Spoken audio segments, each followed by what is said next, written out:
Assalamualaikum warahmatullahi wabarakatuh. Perkenalkan, nama saya Dwi Hidayat dari Fakultas Teknik Elektro, Fakultas Teknik Prodi Teknik Elektro. Di sini saya akan mempresentasikan tugas dari audio video yang berjudul sistem audio. Di sini saya akan menjelaskan tentang apa itu sistem audio. Yang pertama, saya menjelaskan audio. Audio merupakan salah satu elemen penting yang berperan dalam membangun sebuah sistem komunikasi. Sistem komunikasi dalam bentuk suara, yaitu suatu sinyal elektrik yang membawa unsur bunyi di dalamnya. Sistem audio adalah sistem memproses bunyi. Sistem memproses bunyi secara listrik dan elektronik. Contohnya, bunyi yang dikeluarkan oleh sumber bunyi oleh mikrofon diubah menjadi getaran listrik. Getaran listrik dikuatkan oleh penguat kemudian diubah menjadi bunyi oleh loudspeaker. Getaran listrik suara atau getaran listrik audio disebut sinyal audio. Sinyal audio terdiri dari beberapa proses, yaitu pembangkitan sinyal audio, pemrosesan sinyal, dan pengubahan sinyal audio menjadi bunyi. Pembangkitan sinyal audio berupa transducer seperti mikrofon atau alat input lainnya. Pemrosesan sinyal audio atau penguat terdiri dari beberapa alat, yaitu audio mixer, equalizer, dan amplifier. Pengubahan sinyal audio menjadi suara menggunakan loudspeaker atau yang dikenal dengan speaker. Yang pertama yaitu pembangkitan getaran listrik sinyal audio. Sinyal audio atau sumber adalah tempat sinyal elektronik dihasilkan. Ini bisa menjadi sumber langsung seperti mikrofon atau alat musik elektrik atau sumber pemutar lainnya. Transducer adalah perangkat yang mengubah energi dari suatu bentuk ke bentuk yang lain. Dua jenis transducer adalah mikrofon yang mengubah energi akustik menjadi listrik, dan speaker yang mengubah energi listrik menjadi energi akustik. Pada proses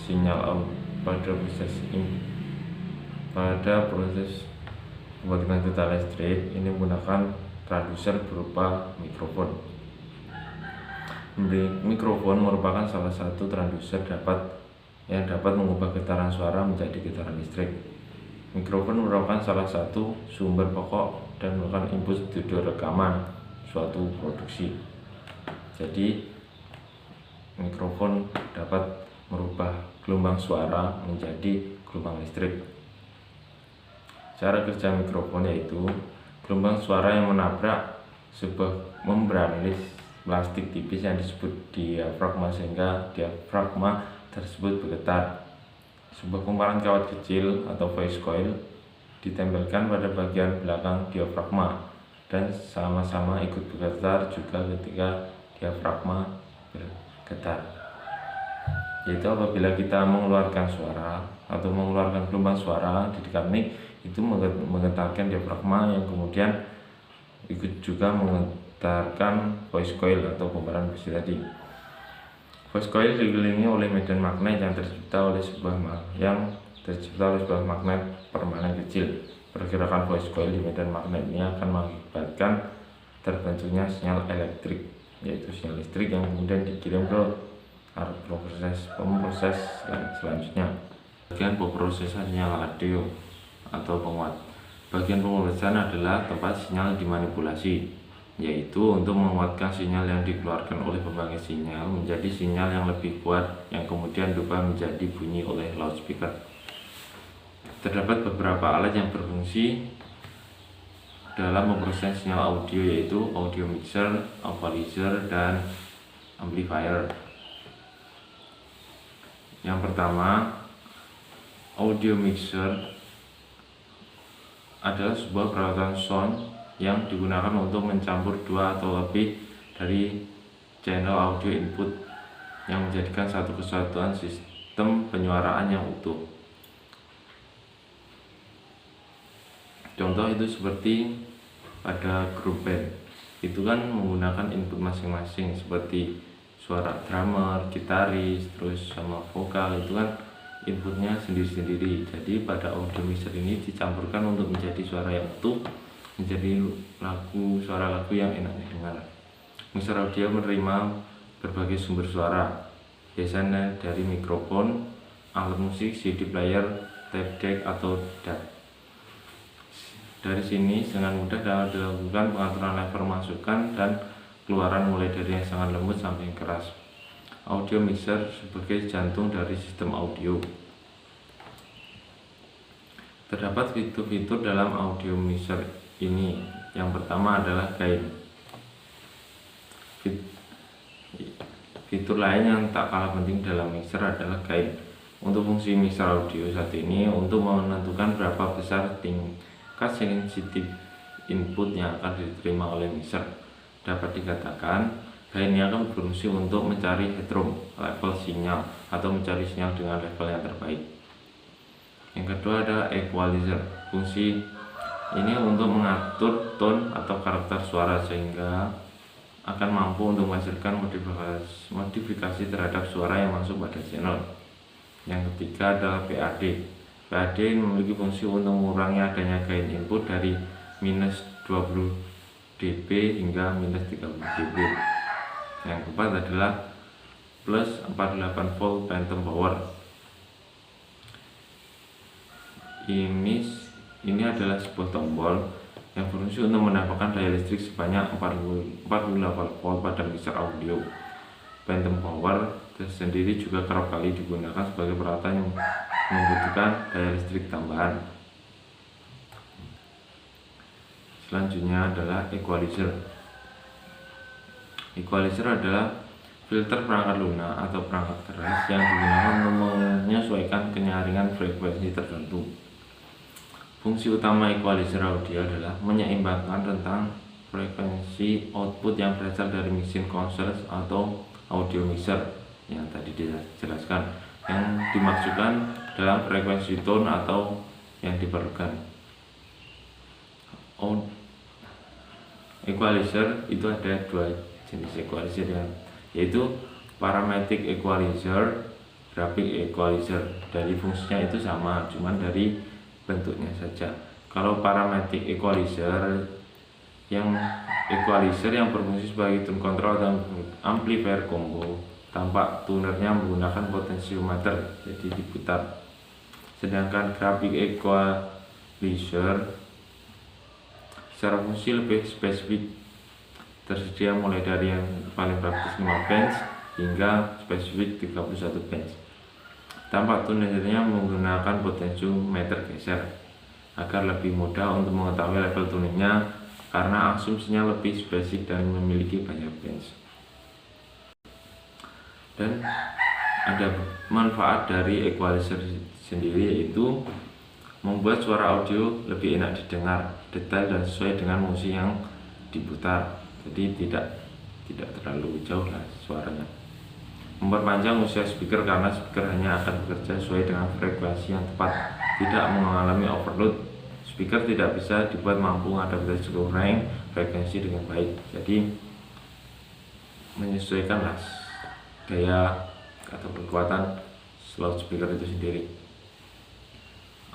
Dan ketiga, audio bisa saja akan semakin bagus dengar ketika ditambah unit equalizer dengan setelan yang sesuai.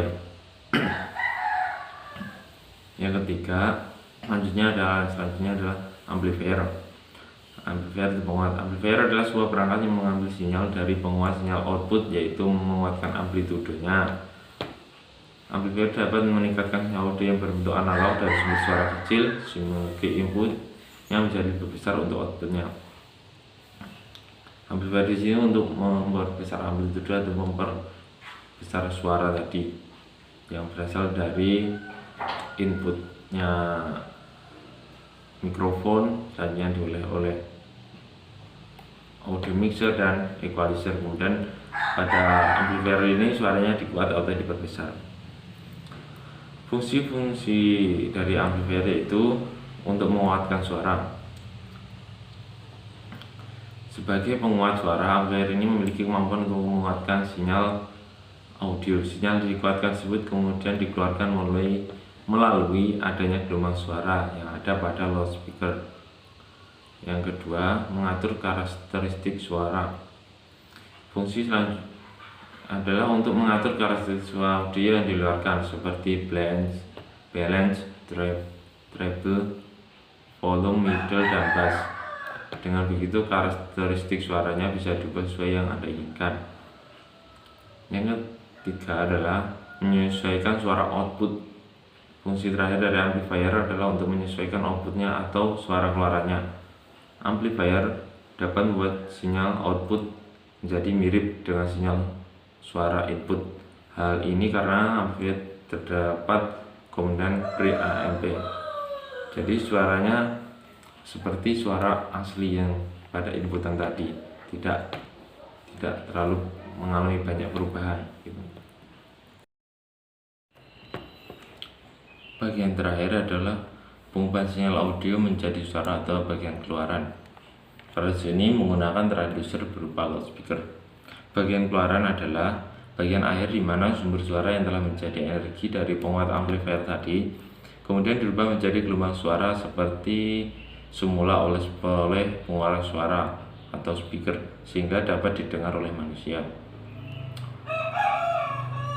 Speaker atau loudspeaker adalah transducer yang dapat mengubah sinyal listrik menjadi frekuensi audio, sinyal suara yang dapat didengar oleh telinga manusia dengan cara menggetarkan komponen membran pada speaker tersebut sehingga terjadi gelombang suara. Dan ada bagian-bagian pada loudspeaker ini, ada 4 bagian utama, yaitu konus atau sekat rongga, membran, magnet, dan kumparan. Konus di sini fungsinya menghasilkan gelombang tekanan akibat getaran udara di sekitarnya disebut oleh getaran kumparan. Gelombang ini yang kita dengar sebagai bunyi. Konus adalah getaran yang seperti naik turun gitu yang menggetarkan udara di sekitar dan dapat menghasilkan suara. Membran selanjutnya adalah membran. Membran fungsinya menerima induksi dari magnet sehingga menghasilkan suara sebagai akibat dari getarannya. Magnet fungsinya untuk menginduksi membran dan menghasilkan medan magnet, yaitu menghasilkan getaran tadi. Kumparan fungsinya untuk mengalirkan energi gerak kepada konus. Perubahan medan magnet dalam speaker akan menyebabkan kumparan bergetar sehingga akibat dari interaksi dengan medan konstan magnet. Jenis-jenis speaker berdasarkan frekuensi yang dihasilkan, speaker dapat dibagi menjadi beberapa, yaitu yang pertama speaker tweeter, yaitu speaker yang menghasilkan frekuensi tinggi 2 kHz sampai 20 kHz. Yang kedua speaker mid-range, yaitu speaker yang menghasilkan frekuensi menengah sekitar 30 Hz sampai 5 kHz. Yang ketiga speaker woofer, yaitu speaker yang menghasilkan frekuensi rendah sekitar 40 Hz sampai 1 kHz. Yang keempat adalah speaker subwoofer, yaitu speaker yang menghasilkan frekuensi sangat rendah yaitu sekitar 20 Hz sampai 2200 Hz. Yang kelima speaker full range, yaitu speaker yang dapat menghasilkan frekuensi rendah hingga frekuensi tinggi. Sekian presentasi dari saya tentang sistem audio. Sistem video ini dibuat untuk memenuhi tugas dari mata kuliah audio video yang diampu oleh Bapak Didik Rianto STMKOM. Apabila ada kurang lebihnya saya mohon maaf yang sebesar-besarnya. Wassalamualaikum warahmatullahi wabarakatuh.